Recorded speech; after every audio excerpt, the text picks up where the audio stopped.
Hello everyone, welcome to Inspire Classes. तो हमारा इस चैप्टर में अब लास्ट टॉपिक चल रहा था relative motion in one dimension.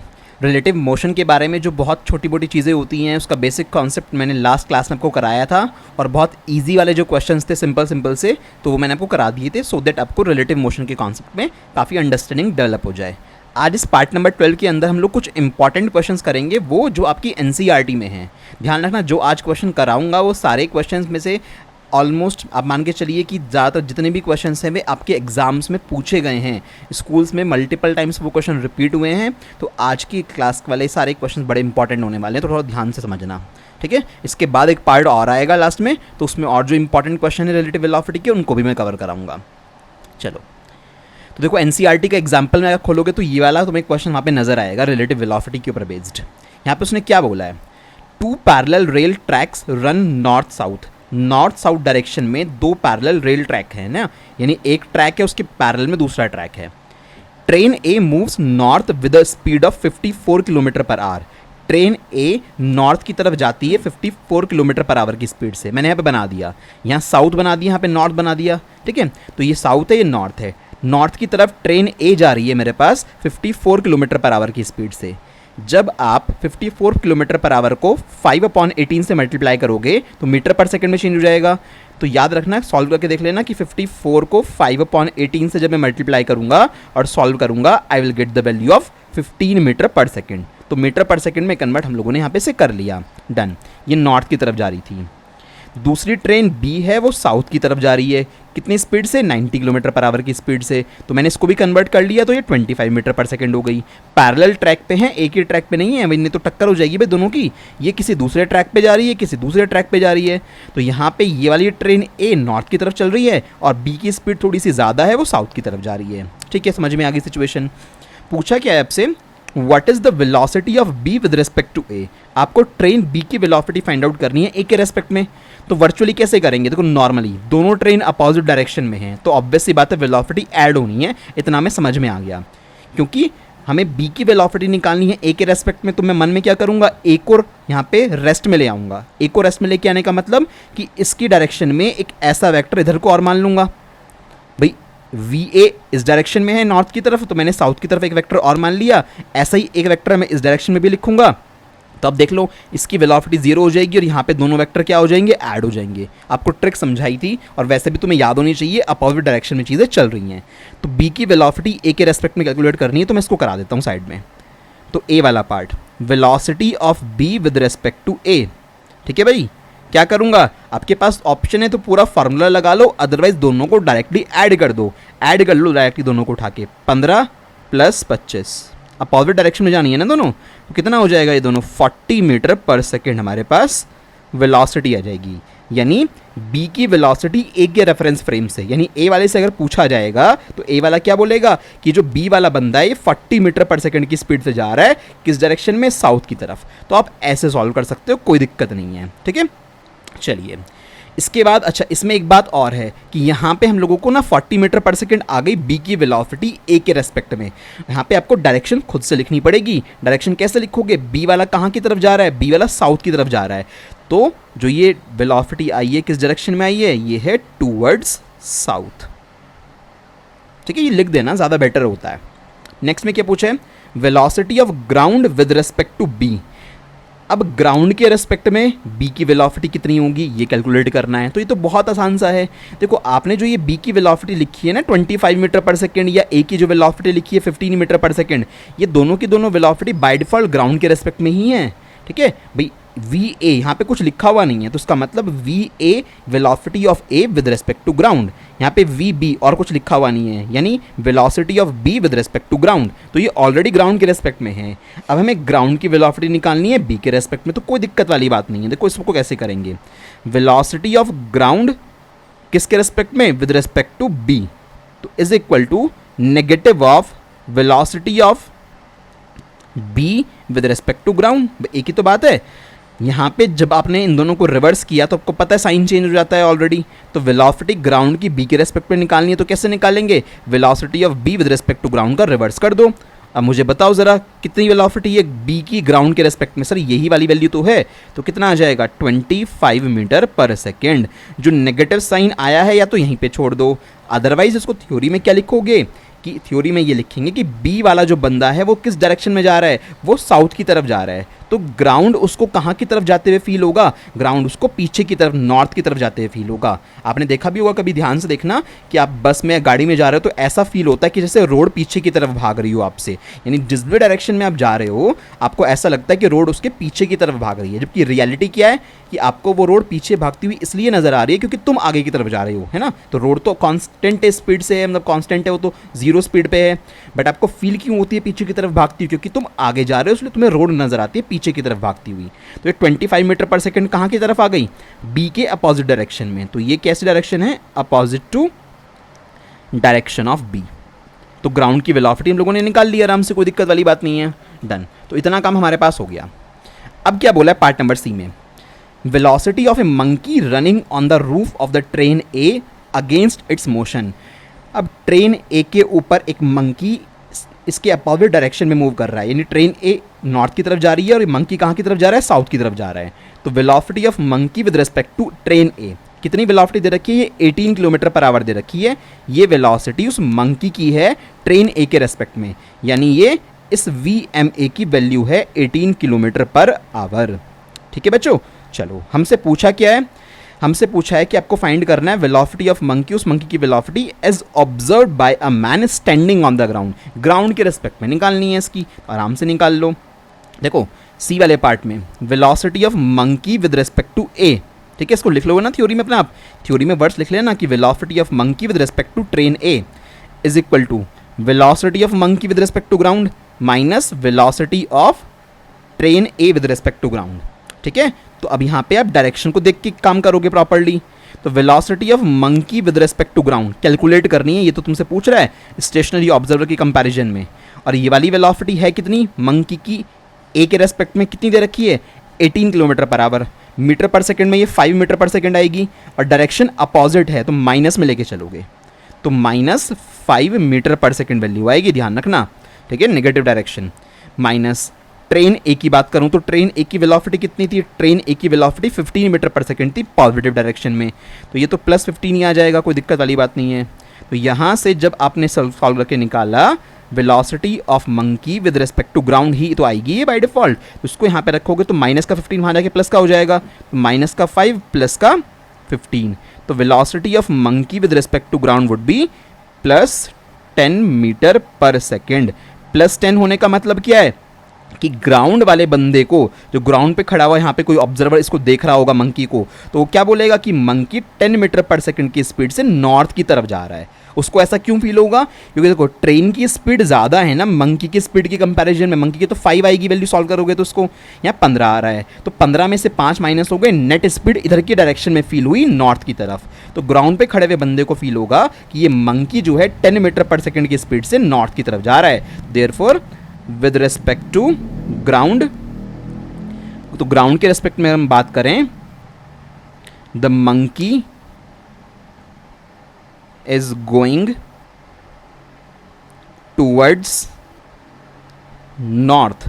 ठीक है, नॉर्थ की तरफ जा रहा है monkey with 10 metre per second speed. बात समझ में आ रही है, इस तरह से चीज़ों को इंटरप्रेट करना आना चाहिए तुम्हें।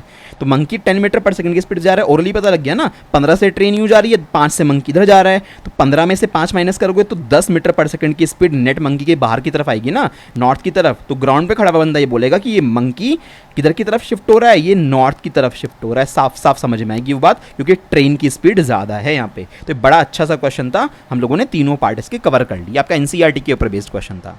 डन, चलो अब इसके बाद एक और क्वेश्चन NCERT का, is jet airplane travelling at the speed of 500 kilometre per hour. एक जेट प्लेन है, देखो ये 500 किलोमीटर पर आवर की स्पीड से जा रहा है, मान लो उस डायरेक्शन में जा रहा है। ठीक है, ejects its products of combustion, धुआं निकलता है इससे 1500 किलोमीटर पर आवर की स्पीड से, जो कि related to the jet plane है। यानी इससे जो पीछे ये धुआं निकल रहा है, ये यानी वेलोसिटी ऑफ दिस स्मोक, मैंने इसको स्मोक बोल दिया है, with respect to jet plane. ये वाली वेलोसिटी है कितनी, 1500 किलोमीटर पर आवर है। यानी जेट प्लेन के कंपैरिजन में, जेट प्लेन के रेस्पेक्ट में, जेट प्लेन के अंदर से कोई बंदा अगर बैठ के देखेगा तो उसको ये धुआं निकलते हुए कितने से दिखाई देगा, 1500 से निकलते हुए दिखाई देगा। रिवर्स डायरेक्शन है तो माइनस यहाँ पे पुट कर लेना, ध्यान रखना इस बात का, ठीक है। नेगेटिव वैल्यू शो हो जाएगी क्योंकि ऑब्वियस सी बात है कि ये धुआं पीछे की तरफ जा रहा है। चलो अब हमें पूछा क्या है, what is the speed of the latter. Latter मतलब बाद वाली चीज़, बाद वाली चीज़ मतलब ये जो पीछे से बाहर पीछे की तरफ निकल रही है। तो यानी कि ये लेटर वर्ड का मतलब यहाँ पे वो रेफर कर रहा है कि वो जो स्मोक बाहर आ रहा था उस स्मोक की स्पीड बतानी है। तो what is the speed of that smoke with respect to an observer on the ground. Ground पे खड़ा हुआ कोई बंदा अगर जेट प्लेन को देखेगा तो उससे जो स्मोक है उसकी स्पीड कितनी नजर आएगी। अब देखो कॉमन सेंस वाली बात, 500 से ये जा रहा है जेट प्लेन आगे की तरफ, 1500 से धुआं निकल रहा है जेट प्लेन के रेस्पेक्ट में पीछे की तरफ। 1500 में से 500 हटा दो क्योंकि अपोजिट डायरेक्शन आ रही है।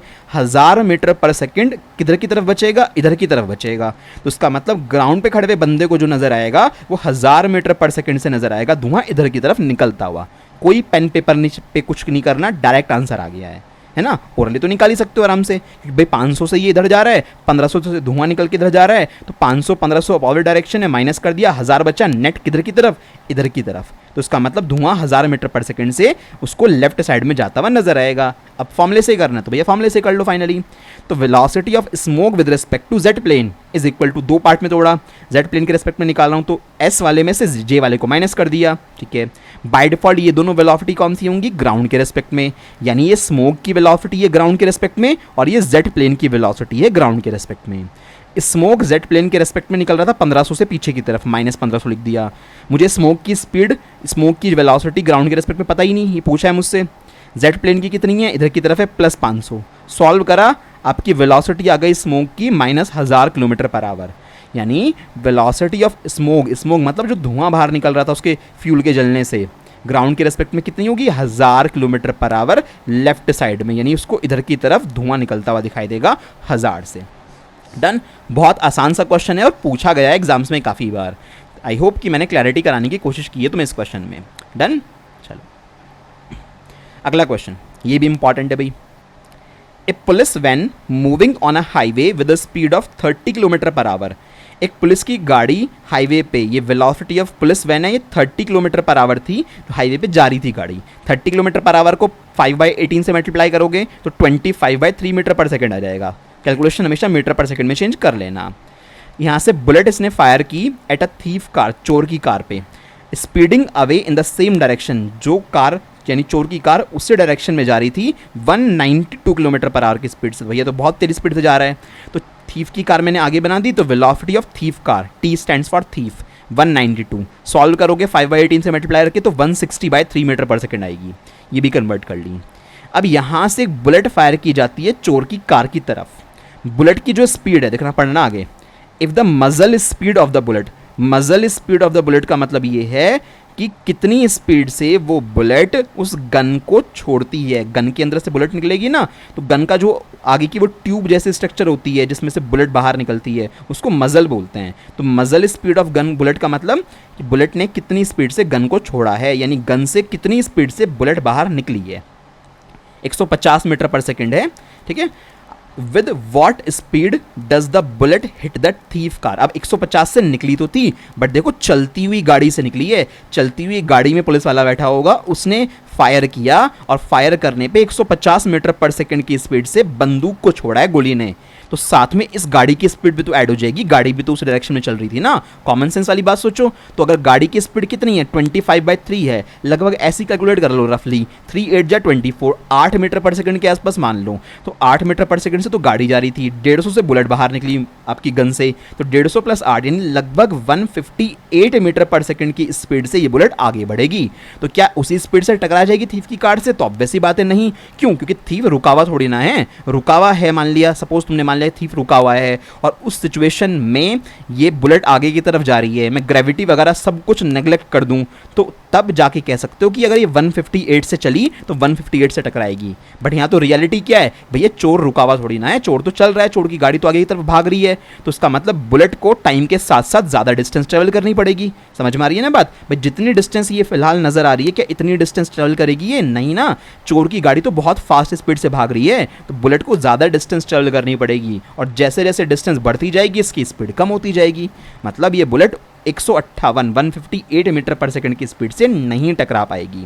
158 कहाँ से आया समझ में आया ना, मतलब मैंने 150 तो बुलेट की स्पीड थी, इसमें गाड़ी की स्पीड भी जोड़ दी, क्योंकि गाड़ी भी तो उस डायरेक्शन में चल रही है, तो बुलेट को बाय डिफॉल्ट वो गाड़ी की स्पीड भी एक्वायर हो जाएगी। खैर अभी देखो फिलहाल, तो velocity of bullet with respect to police van, ये थ्योरी में लिख लेना नहीं तो बाद में याद नहीं आएंगे।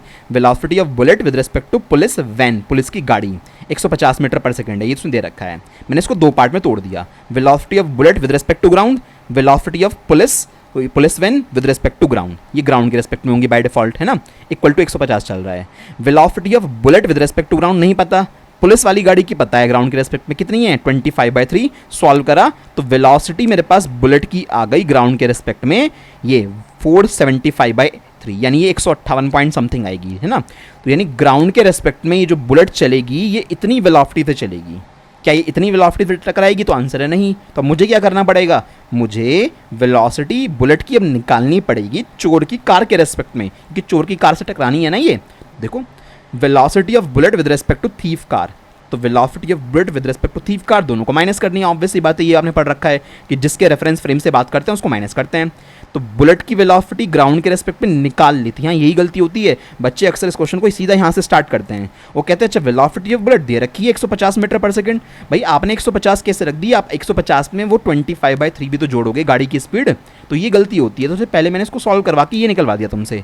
अब चोर की गाड़ी की स्पीड कितनी है, 160/3, ऐड मतलब माइनस कर लो, सॉल्व कर लो, you will get 105 metre per second. यानी कि रियलिटी में वो बुलेट लगभग जो निकली थी ओवरऑल 150 + 8 158 मीटर पर सेकंड के आसपास से निकली थी, और चोर की गाड़ी से जाकर टकराई वो 105 मीटर पर सेकंड की स्पीड से। बाकी जो स्पीड में डिक्रीमेंट है वो एयर के फ्रिक्शन की वजह से हो गया होगा यहाँ पे, या फिर जब जैसे जैसे डिस्टेंस चलेगी आगे की तरफ बुलेट तो धीरे धीरे स्पीड कम होती जाएगी उसकी। ठीक है बच्चों, तो चलिए ये हमारे पास 105 मीटर पर सेकंड स्पीड आ गई उस बुलेट की, वो बुलेट उस गाड़ी को, चोर की गाड़ी को 105 मीटर पर सेकंड की स्पीड से जाके स्ट्राइक करेगी। ये एक काफ़ी इंपॉर्टेंट क्वेश्चन में आता है, इसलिए ध्यान रखना। मैं ऐसे नहीं बोल रहा हूँ, आप पेपर उठा के देखिएगा प्रीवियस ईयर वाले, तो कई बार मतलब स्कूल्स के एग्जाम में, चाहे कोई सा भी स्कूल हो, यहाँ का हो, मेरठ का हो, कई जगह पे ये क्वेश्चन बार बार रिपीट करके पूछा गया है। अब बड़ा आसान सा क्वेश्चन है, कोई खास बात इसके अंदर नहीं है ऐसी। ठीक है, चलो अब एक और क्वेश्चन एनसीईआरटी में बहुत सारे क्वेश्चन दे रखे हैं रिलेटिव वेलोसिटी के ऊपर बेस्ड, बड़े अच्छे अच्छे क्वेश्चन हैं। अगला ट्रेन वाला क्वेश्चन, ये थोड़ा ध्यान से समझना। दो ट्रेन है ए और बी, 400 मीटर लेंथ की हैं। Each are moving on 2 parallel track with a uniform speed of 72 kilometre per hour in the same direction. एक ही डायरेक्शन में दोनों ट्रेन जा रही हैं, 72 किलोमीटर पर आवर की कांस्टेंट स्पीड है, यानी फिलहाल एक्सेलरेशन नहीं है। तो मैंने एक ट्रेन बी बनाई 400 मीटर की लंबाई की, इसकी स्पीड जो है वी बी कितनी है, 72 किलोमीटर पर आवर। इसी तरह से मैंने थोड़ी सी डिस्टेंस के बाद एक ट्रेन ए बनाई। ट्रेन ए मैंने आगे क्यों बनाई, उसने आगे बोला हुआ है with A ahead of B, देखो लिखा हुआ है सब बातें, ए वाली ट्रेन आगे है बी के कंपैरिजन में, तो मैंने ए वाली ट्रेन बना ली। अभी इसको भूल जाओ, ये बाद की बात है। तो फिलहाल बी ट्रेन यहाँ पे है, ए ट्रेन यहाँ पे है, सब कुछ समझ में आ रहा है। बी वाली ट्रेन का जो ड्राइवर होगा ऑब्वियस सी बात है आगे बैठा हुआ होगा, जो गार्ड होता है वो लास्ट वाले डब्बे पे होता है। ऐसे ही ए वाली ट्रेन का ड्राइवर आगे होगा और गार्ड सबसे पीछे वाली जगह पे होगा। इनिशियली इन दोनों ट्रेन के बीच में कितना गैप है, यही तो है स्मॉल डी। मुझे बताओ भैया, ट्रेन ए यहाँ पे खत्म होती है, ट्रेन बी यहाँ से शुरू होती है, तो ये गैप है इनिशियली दोनों ट्रेन के बीच में, जो आपसे पूछा भी है what was the original distance between them, तो ये हमें निकालना भी है। अच्छा, वी ए और वी बी फिलहाल क्या है, फिलहाल दोनों 72 किलोमीटर पर आवर हैं, यानी सॉल्व करेंगे तो 20 मीटर पर सेकंड की स्पीड से जा रही हैं।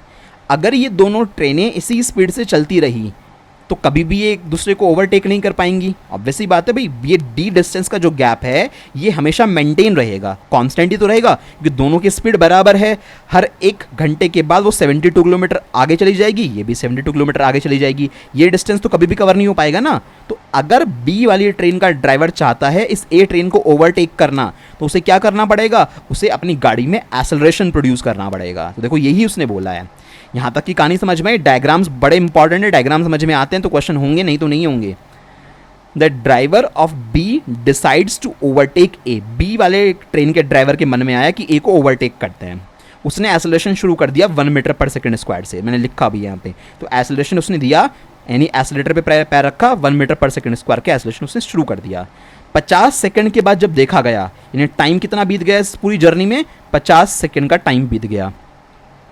50 सेकंड के बाद जब देखा गया तो समझ में आया the guard of B just brushes past the driver of A, कि गाड़ी बी का, ट्रेन बी का जो गार्ड था वो ड्राइवर ए को जस्ट पास कर गया। देखो यही सिचुएशन तो होगी, हम लोगों ने भाई रिलेटिव मोशन की बात करनी है, तो एक बार में किसी एक को रेस्ट में मान लेते हैं। तो सपोज करो कि हमने इसको रेस्ट में मान लिया अपने मन में, तो मैं क्या करूंगा, रिलेटिव वेलोसिटी किसके निकालूंगा, बी की निकालूंगा ए के रेस्पेक्ट में, है ना, तभी तो मैंने ए को रेस्ट में मान लिया है। अच्छा चलो कोई दिक्कत नहीं है, तो हम लोग यहाँ पे निकालेंगे। तो बी वाली ट्रेन चलते चलते कहाँ पे आ गई, इस जगह पे आ गई। तो जैसे ही इस जगह पे आएगी तो बी वाली ट्रेन का गार्ड इस ए वाली ट्रेन के ड्राइवर को टाटा बाय बाय बोल देगा ना कि हम तुमसे आगे निकल गए। तो यही बोला है उसने कि गाड़ी बी का, जो ट्रेन बी का गार्ड था वो ए वाले ड्राइवर के को पास कर गया, यानी यहाँ पे गार्ड है, यहाँ पे ड्राइवर है, बस ये ट्रेन आगे निकल गई, तो यानी कि ड्राइवर को क्रॉस कर दिया इसके गार्ड ने, डन, यानी एक तरह से ओवरटेक कर लिया ट्रेन बी ने ट्रेन ए को।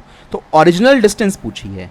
देखो हमें क्या निकालना पड़ेगा, आप ये निकाल लो ना, कितना आसान है कि इन 50 सेकंड के दौरान ये गाड़ी जो थी, ट्रेन बी जो थी, वो कितनी दूर चली गई। यानी अगर आप ये डिस्टेंस निकाल पाए, ड्राइवर पहले यहाँ पे था और 50 सेकंड के बाद ड्राइवर की लोकेशन कहाँ पे है, वहाँ पे आगे, अगर मैं ये डिस्टेंस निकाल पाया यहाँ से यहाँ तक की, लास्ट तक की, तो जो भी ये वैल्यू आएगी उस पूरी वैल्यू में से 400 मीटर लेंथ तो इसकी यहाँ तक की कट जाएगी, गायब हो जाएगी, ठीक है। इसके अलावा यहाँ पे 400 मीटर लेंथ इस ए वाले की गायब हो जाएगी, और जो बचेगी, देखो ये हिस्सा इतना होगा ना लगभग यहाँ तक, तो ये हिस्सा कितना आ जाएगा, इनिशियल डिस्टेंस आ जाएगी। यानी अगर आप ये निकाल पाए कि इस 50 सेकंड के दौरान गाड़ी बी, ट्रेन बी कितनी दूर चली गई, तो आपका काम बन जाएगा। जो भी डिस्टेंस आएगी ना वो, उसमें से भाई देखो 400 मीटर लेंथ, इतनी लेंथ तो बी की माइनस कर दी, फिर ए भी बैठी हुई है, ए की माइनस कर दी, तो ये इतना सा गैप बचेगा ना, और वो किसके बराबर आएगा, डी के बराबर आएगा, और वही हमारी इनिशियल डिस्टेंस है, काम हो जाएगा पूरा। तो मैं यही निकालूंगा कि गाड़ी बी ने कितना चला 50 सेकंड में। भैया ये क्वेश्चन रिलेटिव मोशन का है, क्योंकि गाड़ी ए भी तो चल रही है रियलिटी में, तो ऑब्वियसली बात है जब दो चीज़ें चल रही होती हैं तब एक की मोशन दूसरे के रेस्पेक्ट में कंसिडर करते हो तो रिलेटिव मोशन लगता है। तो मैंने यही करा, वेलोसिटी निकाली कार बी की, गाड़ी बी की, मतलब ट्रेन बी की ए के रेस्पेक्ट में, देखा वैल्यू 0 आई, भैया दोनों 20-20 से चल रही हैं, तो ऑब्वियसली बात है कि वेलोसिटी कैसी आई, इनिशियल, दोनों की 0 आई, यानी गाड़ी बी की वेलोसिटी ए के रेस्पेक्ट में 0 है।